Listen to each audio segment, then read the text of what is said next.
Good morning, everyone. I have 2 secrets to share with you today. Number 1, clearly I am not home. I'm in Boise, Idaho, as you might be able to tell by the enthusiastic decor. And I am here for business. This is the secret. It's not MissFitAndNerdy related business for the last 2 years. That's been like my only job, that's all I do. MissFitAndNerdy, training, YouTube, etc. But now, working on a little secret project. Not gonna give you very many details at all because it's still in its infancy. All I'll tell you is that it is in the realm of wellness. Yeah, that's all I'm telling you so far. I'm super excited to eventually share it with you guys when the time comes. But for now, just know things are happening. Working on some fun stuff. I think you guys are gonna be excited about it too. And like I said, this is not related to MissFitAndNerdy, completely separate business. I'm not like working on a workout program. Let me know if you want me to work on a new workout program. Could release one of those, but yeah, this is completely separate. So today I'm doing like business meetings and businessy stuff and super fun. Secret number 2 is actually related to health and fitness and is the topic of this video. Abs are not made in the kitchen. Ooh, controversial. I know, everyone says abs are made in the kitchen. Marissa, why are you disagreeing with literally everyone? We're gonna get into more detail on it, don't worry your little heads. But I'm not gonna start off the day with a rant. I'm gonna start off the day with breakfast and a workout. So, when I have breakfast, I'll show you what I got. So the plan is to go to the gym in a little bit, so I'm getting in a nice big breakfast because I'm gonna have a decent amount of time to digest, so I wanna get like all the good carbs and protein in. I did go to the store, got a little Starbucks coffee, a little mocha. For my carb sources for breakfast, I'm gonna have, I had no idea, RX Bar makes like instant oatmeal stuff. Super excited to try this, never had it. Don't know if it's gonna be good, I bought 2, so I hope it is good. Then I'm gonna make some egg whites, eggs, and have a little kombucha to get some more carbs in. Maybe I'll have a banana. Probably not with breakfast. Maybe if I need a snack before I end up going to the gym. Yeah, that's gonna be my little scrap together macro-friendly breakfast.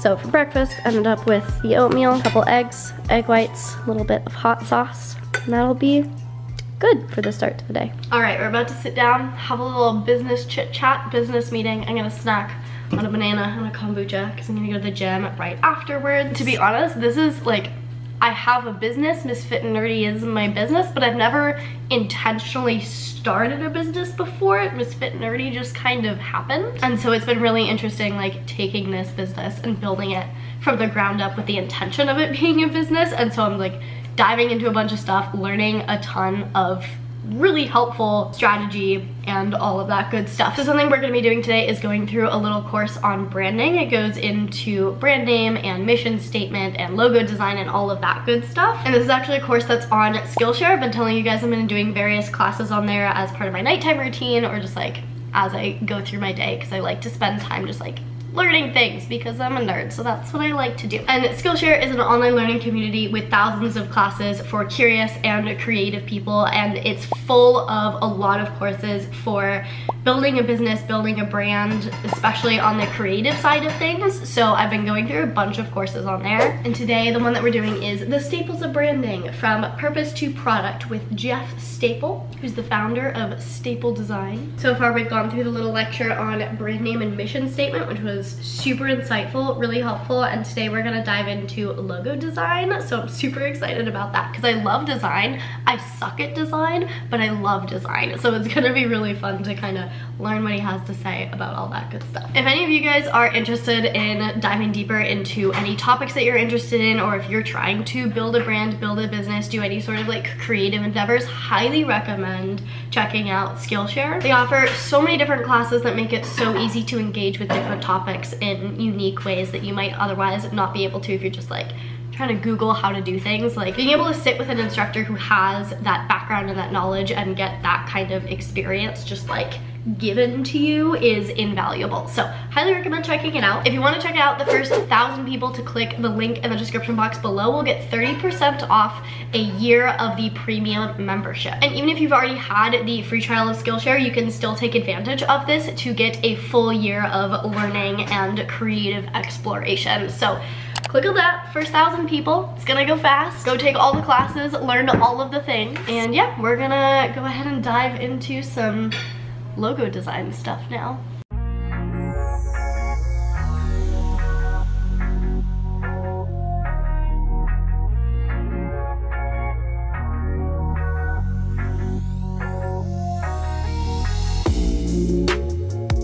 Okay, just got back from the gym. Got a little protein shake that the gym made. It was literally just like chocolate protein powder, some mint, and almond milk, I think.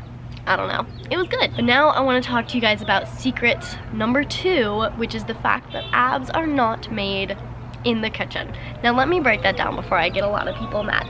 Nutrition, definitely important. Super, super important. One of the most important things to get abs. However, you hear a lot of people saying that like abs come down entirely to nutrition, or that abs are like 80% nutrition. I just think there's other factors that are equally as important to nutrition, mostly training. Because here's the thing, nutrition can dictate whether you gain weight or lose weight, but it's your training that dictates whether it's body fat or just total weight. Visible abs does not come down to being at a low enough weight, it comes down to being at a low enough body fat percentage. And this is why I think that abs are like 50% nutrition, 50% training, because if you're not training correctly, your nutrition can be on point and it's gonna be really difficult to get abs. If abs were purely made in the kitchen, all skinny people would have visible abs, and that clearly isn't the case. Like there's plenty of examples of skinny fat people out there who are very small,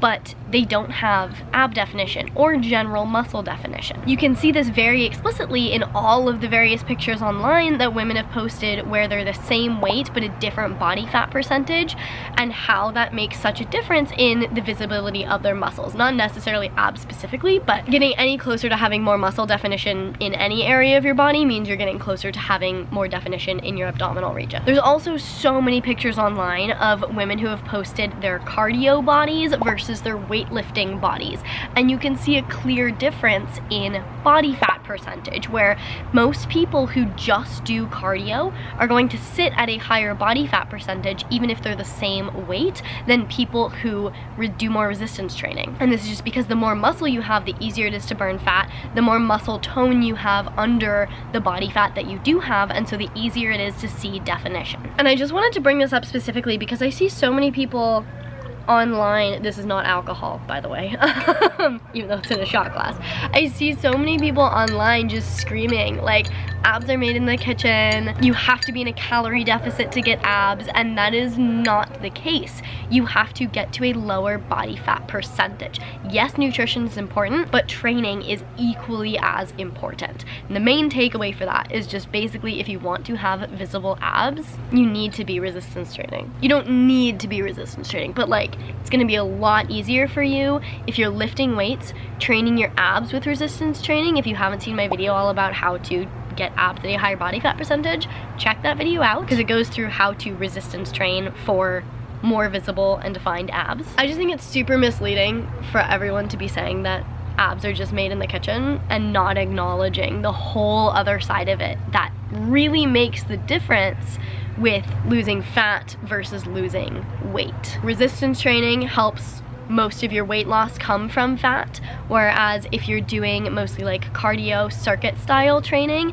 your weight loss might come from fat and muscle. You might end up at a higher body fat percentage at a lower weight, which is gonna make seeing abs even more difficult. If you're just focusing on calorie deficit, then you're just focusing on total weight loss. Whereas if you're implementing a calorie deficit and resistance training, then you're focusing on fat loss, which is what you need to get more visible abs. This is just like, it's one of the biggest ab myths out there, and I think the reason I want to talk about it is because I feel like it really discredits a lot of people's work when they're doing all this work and they're not seeing abs, and people are like, you just need more of a calorie deficit, you just need to lose more weight, and like that's not true, and that can be really damaging and just make trying to get to your goals a lot harder. Whereas if you know that training is just as important as your nutrition, then you can get that dialed in as well and not just blame your nutrition if you're not getting the results that you want. This is just where I see a lot of people dig themselves into metabolic holes where they're trying to get abs or just general muscle definition. When I say abs in any of this, like, it's just general muscle definition. It comes down to a lower body fat percentage, like everywhere. But you see people trying to get more definition, more toned, and they're told that like it's all diet, and so they're in a 500 calorie deficit. That's not working, so they go into a 700 calorie deficit. They just keep cutting calories until they're eating next to nothing. Yeah, maybe they're losing weight, but their body fat percentage isn't going down, or it's barely changing, or it's even going up, and they think they're doing something wrong with their diet when in fact they could have gotten results a lot quicker and a lot easier if they had been resistance training appropriately as well. So if there's just like one key takeaway from this, is if you want to see more definition in your abs or in any part of your body, make sure you're resistance training. Train for muscle growth, train for strength. If you're not doing that, your diet could be absolutely perfect, and chances are you're not going to get any closer to your results. And that's why I don't think abs are made in the kitchen, is because you could be perfect in the kitchen and not get anywhere if you're not implementing the resistance training. I think it's more of like a 50-50 split. I think the training is super important for abs or just general definition, and I don't want anyone digging themselves into metabolic holes thinking that they aren't working hard enough at their diet just because they're not seeing abs. So this has been your ab PSA. I hope that helps some of you. Gonna do a little bit more work on the other secret businessy stuff, and then it will be dinner time. Probably gonna try to get some tacos or something. Might have a celebratory business drink, a little bit of alcohol. You guys know I don't drink alcohol super often, but I do drink it sometimes. I get that question a lot. Do I drink? I do partake in the occasional adult beverage. I'll show you guys what I get for dinner when I get dinner.